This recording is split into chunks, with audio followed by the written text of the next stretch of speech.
Olá, mais uma vez aqui estamos com o nosso programa Alinhando os Ponteiros. Sim, e nessa série de programas agora queremos conversar sobre Deus, sobre os atributos de Deus. E um dos atributos, uma das características de Deus é o amor. Deus é amor. Esse amor tão grande, esse amor tão maravilhoso, esse amor que é derramado em nossos corações, esse amor que se manifesta entre os homens, entre nós, este amor que é a maior prova do caráter de Deus, este amor que nos leva a conhecê-lo e este amor que nos leva a desfrutar de uma vida feliz quando amamos. No programa de hoje, conversaremos sobre um tipo de amor, o amor de mãe. Quem punha este amor no coração de uma mãe? Como pode uma mãe amar tanto ao filho a qual ela deu à luz? O amor de mãe. Vamos conversar sobre isso no programa de hoje.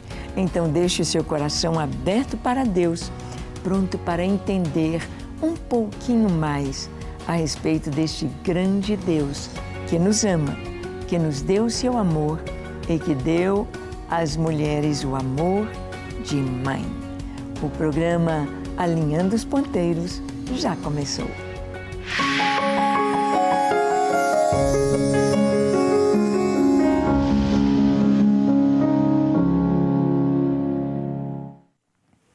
Muito bem, nós sabemos que Deus é amor e sabemos que o seu amor é grande demais.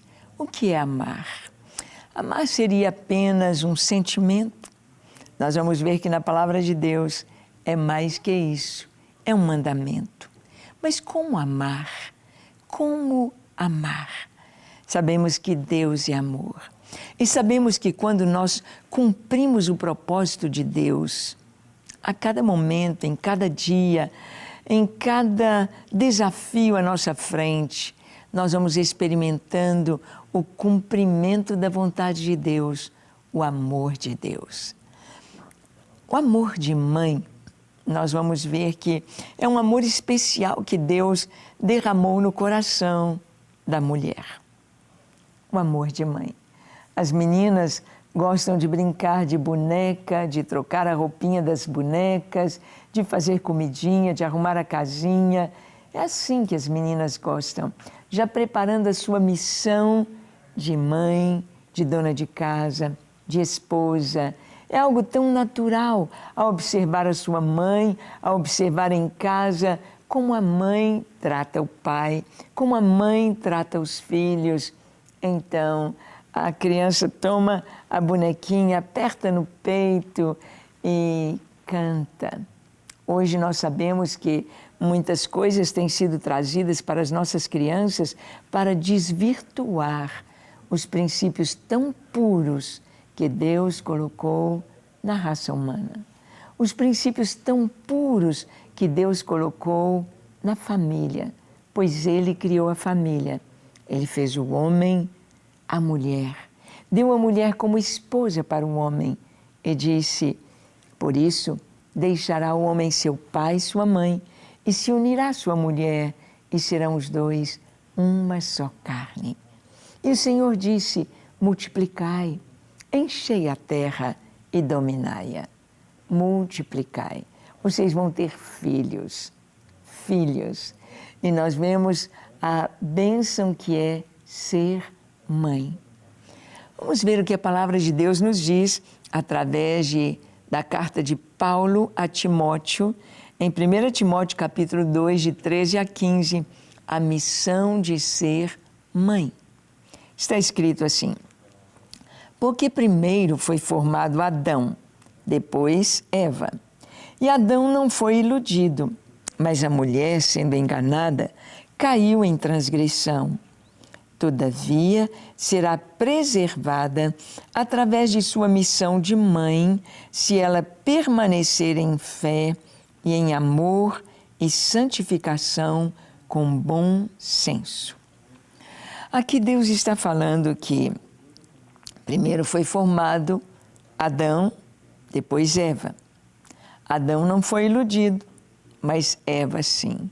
Eva acreditou na serpente, Eva acreditou e cedeu à tentação e levou seu esposo também a cair na transgressão.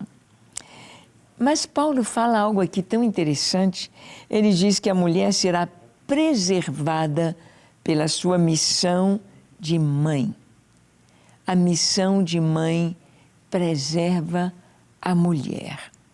Hoje nós vemos a família entregando a educação dos filhos para a escola, para a creche, entregando o seu bebezinho para outros cuidarem, entregando os filhos para outros ensinarem. E aqui está dizendo que a mulher seria preservada na sua tarefa de ser mãe. É a mãe que passa mais tempo com o filho, ou deveria ser. Nós, até bem pouco tempo, até a minha época, por exemplo, de criar os filhos, a maioria das mulheres estava em casa cuidando dos seus filhos, cuidando dos bebês, amamentando, cuidando. E hoje a gente vê a maioria das mulheres se casam tarde, às vezes têm os filhos bem tarde, e assim que a criança vem, ela tem o seu trabalho, ela tem só a licença maternidade de alguns meses, e assim que passa a licença maternidade, o bebezinho já vai para a creche. Aí a mãe diz, mas a creche é muito boa, a creche é de gente muito especial, a creche é de pessoas cristãs. Mas aqui a palavra está dizendo, a mulher será preservada através da sua missão de mãe. A missão de mãe não é só na concepção do filho. A missão de mãe não é só no nascimento, não é só o período em que ela está amamentando, mas é a mãe que vai ensinar a andar, ensinar a falar, ensinar a comer, ensinar os bons modos, é que vai educar. Assim foi planejado por Deus. E hoje nós vemos a questão de delegar, alguém já disse, delargar os filhos para a creche, para professores e enchendo as crianças de tantas atividades. Então as crianças, elas vão para a escola, vão para a ginástica, vão para o balé, vão para a luta, para o taekwondo, para o judô, vão para o inglês, vão para tantas coisas. Quase não sobra tempo para as crianças e para as mães estarem juntas. A mulher será preservada através da sua missão de mãe, se ela permanecer em fé e amor e santificação com bom senso. Eu tive a experiência tão linda de poder criar os nossos filhos no caminho do Senhor e vê-los tendo uma vida reta, uma vida bonita, e também o mesmo acontecendo com os nossos netos. A gente precisa olhar o futuro e saber que é um grande privilégio ser mãe. A Bíblia nos dá o relato de duas mães. Vamos ver essas duas mães aqui, em 1 Reis, capítulo 3, 16 a 22. Bem, elas não vêm de um lar estruturado. Estas duas mães são prostitutas. Diz assim, então vieram duas prostitutas ao rei e se puseram diante dele. Disse-lhe uma das mulheres, Senhor meu, eu e esta mulher moramos na mesma casa onde dei à luz um filho. No terceiro dia, depois do meu parto, também esta mulher teve um filho. Estávamos juntas. Nenhuma outra pessoa se achava conosco na casa. Somente nós ambas estávamos ali. De noite, morreu o filho desta mulher, porquanto se deitara sobre ele. Levantou-se à meia-noite, e enquanto dormia tua serva, tirou-me a meu filho do meu lado, e o deitou nos seus braços, e a seu filho morto deitou nos meus. Levantando-me de madrugada para dar de mamar a meu filho, eis que estava morto. Mas reparando nele pela manhã, eis que não era o filho que eu dera à luz. Então disse a outra mulher, não, mas o vivo é meu filho, o teu é o morto. Porém, esta disse: não, o morto é teu filho, o meu é o vivo. Assim falaram perante o rei. Bem, esta história aqui veio diante de Salomão para julgar. As duas prostitutas, mas ambas, apesar da prostituição, apesar de uma vida totalmente questionável, elas tiveram filhos e queriam preservar os seus filhos. Qual a importância de um filho para uma prostituta? Sim, o filho, principalmente homem, iria crescer e cuidar da sua mãe, iria crescer e trabalhar, iria poder tirar a mãe daquela vida que ela levava como prostituta. Então, aconteceu o que nós lemos aqui. Ambas estavam diante do rei, porque uma delas foi dizer para o rei: olha, ela disse que o filho é dela, mas eu sei que é o meu filho, esse que está vivo. E o dela, ela deitou em cima dele e ele morreu. E a outra dizia: não, o morto é seu e o vivo é meu. Que faria Salomão? Como ele iria julgar aquela causa? Vamos ver? Continue o relato. Então, seguindo o texto, diz assim, 1 Reis 3, 23 a 28. Então disse o rei: esta diz: este que vive é meu filho, o teu filho é o morto. E esta outra diz: não, o morto é teu filho e o meu é o vivo. Disse mais o rei: trazei-me uma espada. Trouxeram uma espada diante do rei. Disse o rei: dividi em duas partes o menino vivo e dai metade a uma e a metade a outra. Então a mulher, cujo filho era o vivo, falou ao rei, porque o amor materno se aguçou por seu filho, e disse: ah, Senhor meu, dai-lhe o menino vivo e por modo nenhum o mateis. Porém a outra dizia: nem meu nem teu, seja dividido. Então respondeu o rei: dai a primeira o menino vivo, não o mateis, porque esta é sua mãe. Todo Israel ouviu a sentença que o rei havia proferido, e todos tiveram profundo respeito ao rei, porque viram que havia nele a sabedoria de Deus para fazer justiça. Bem, Salomão compreendia bem o que era o amor de mãe. Então ele trouxe um desafio. Bem, uma diz que o morto é da outra, o vivo é dela, então vamos partir o menino vivo, metade de uma, metade da outra. A mãe da criança disse: não, pode dar para ela o menino, pode dar, não matem a criança. E a outra dizia: nem meu nem seu, seja dividido. O rei viu logo quem era a mãe. A mãe não queria a morte de seu filho. A mãe queria o filho vivo. A mãe quer ver o filho bem. A mãe tem prazer em ver o filho ser feliz, em crescer, em aprender, em viver. E o rei disse: a primeira é a mãe, porque o amor de mãe se aguçou no seu interior. Este é o amor de mãe. Ah, quantas mães nós encontramos em nossa caminhada, quando vamos por igrejas, por nações, mães que choram, mães que têm os seus olhos ardentes, levantam pela madrugada orando por seus filhos. Filhos que estão no pecado, filhos que estão no mundo, filhos que estão nas drogas, filhos que estão na prisão, filhos que estão sofrendo nas garras de Satanás. Como aquela mãe que veio a Jesus pedindo ao Senhor: minha filha está endemoniada, por favor, vem libertá-la. Ela era uma estrangeira, ela era uma mulher cirofenícia, era uma mulher grega, era uma mulher que não conhecia a história de Israel, nem sabia quem era o Messias, mas aquela mulher queria a libertação da sua filha. e ela sabia que Jesus tinha feito isso para tantas mães. Mães que viram seus filhos ressurretos. Como a viúva de Naim, o seu filho foi ressuscitado. Jesus disse: levanta-te, aquele jovem.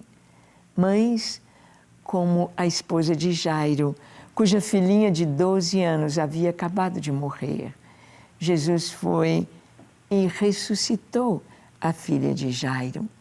Sim, mães que sabiam que Jesus abriu os olhos a um cego de nascença, mesmo que ele já tivesse 40 anos, tinha uma mãe que se alegrou em ver o seu filho enxergando pelo poder de Jesus. As mães querem o bem dos seus filhos, as verdadeiras mães. Existem patologias, existem mães que são narcisistas, mães que são perversas, mães que... Mas aqui o apóstolo Paulo diz que a mulher seria preservada, cumprindo a sua missão de ser mãe. A Bíblia nos conta a história de uma mulher que é um exemplo de mãe, Rispa, uma mulher que cuidou dos filhos até depois de mortos, adultos e mortos. Vamos ver a história de Rispa em 2 Samuel 21, de versículo 8 ao 14. Diz assim: porém, tomou o rei os 2 filhos de Rispa, filha de Aiá, que tinha tido de Saul, a saber, a Armone e a Mefibosete, como também os 5 filhos de Merabe, filha de Saul, que tivera de Adriel, filho de Barzilai, Meolatita, e os entregou nas mãos dos gibeonitas, os quais os enforcaram no monte perante o Senhor. Caíram os 7 juntamente. Foram mortos nos dias da ceifa, nos primeiros dias, no princípio da ceifa da cevada. Então Rispa, filha de Aiá, tomou um pano de saco e o estendeu para si sobre uma penha, desde o princípio da ceifa até que sobre eles caiu água do céu. E não deixou que as aves do céu se aproximassem deles de dia, nem os animais do campo de noite. Foi dito a Davi o que fizera Rispa, filha de Aiá e concubina de Saul.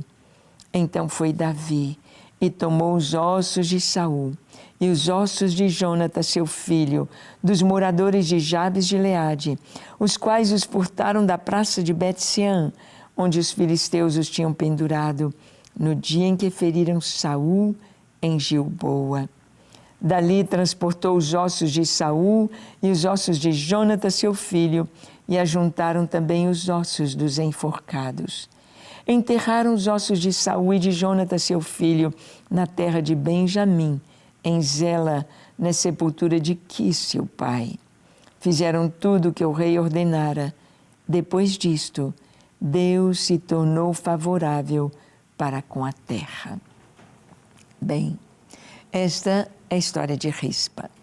Seus filhos foram enforcados, porque os gibeonitas tinham sido, podemos dizer assim, desonrados, porque Saul tentara matar os gibeonitas, perseguiu os gibeonitas, matou a muitos gibeonitas. Ele não podia fazer isso porque havia uma aliança de Deus, uma proteção sobre os gibeonitas. Então veio uma grande seca em Israel. E Davi perguntou a Deus qual era o motivo daquela seca. Como podiam voltar a ver a água cair sobre a terra? Como poderia tudo voltar à vida normal, a produzir? E então foi dito que Saul havia rompido com a aliança, faltado com a palavra aos gibeonitas. E Davi então pergunta aos gibeonitas: o que vocês querem? Eles pediram 7 homens, filhos de Saul, enforcados. E os 2 filhos de Rispa, que era concubina de Saul, esses 2 filhos foram enforcados. Rispa põe um pano de saco sobre uma penha, sobre uma rocha, e fica vigiando os cadáveres de seus filhos. Não enterraram seus filhos, não os tiraram da forca, não os tiraram dali. Estavam ali, ela não deixava as aves tocarem nos corpos, não deixava os animais virem e comer as carnes de seus filhos. Ela ficou vigiando, mesmo depois de mortos. Avisaram a Davi, e Davi vem e faz um enterro solene, não daqueles 7 apenas, mas também de Saul e seu filho Jonatas.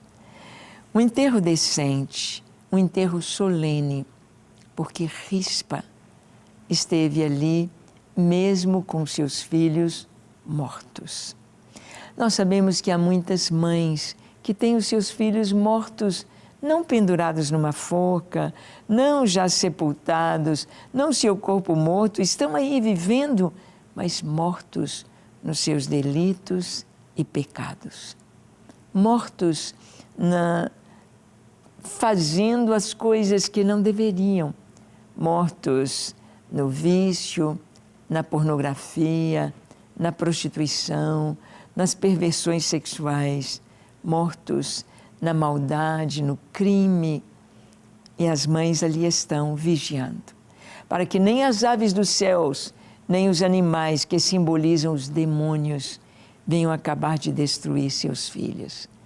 Ali Rispa só podia esperar um enterro decente para os seus filhos. Mas as mães que têm os seus filhos mortos no pecado têm a esperança de vê-los ressuscitar para a vida, de vê-los encontrarem a vida eterna em Jesus. Ah, que poder tem as lágrimas de uma mãe! O amor de mãe é derramado por Deus no coração da mulher. Que você, minha irmã, não deixe a modernidade, os tempos de hoje, que são coisas antigas que sempre estiveram aí na história da humanidade. Essa questão da mulher trabalhar fora, deixar os filhinhos para outros, que você possa cuidar de seus filhos, que você possa amar os seus filhos e, conforme a palavra nos diz, que você possa ser um exemplo, que você possa ensinar seus filhos no caminho do Senhor. E se seus filhos estão como os filhos de Rispa, mortos, que você continue orando, protegendo. Eles virão, eles ressuscitarão em Cristo, eles terão uma experiência com o Senhor. Basta que você creia, basta que você confie, basta que você ore. Não desista. Deus derramou no coração da mulher amor. O amor de mãe é um amor que toca o coração de Deus. As lágrimas de uma mãe tocam o coração de Deus. E nossos filhos serão abençoados por causa deste amor. Vamos orar? Quem sabe é hora de você orar por seus filhos. Quem sabe é hora de retomar este amor e este cuidado com seus pequeninos.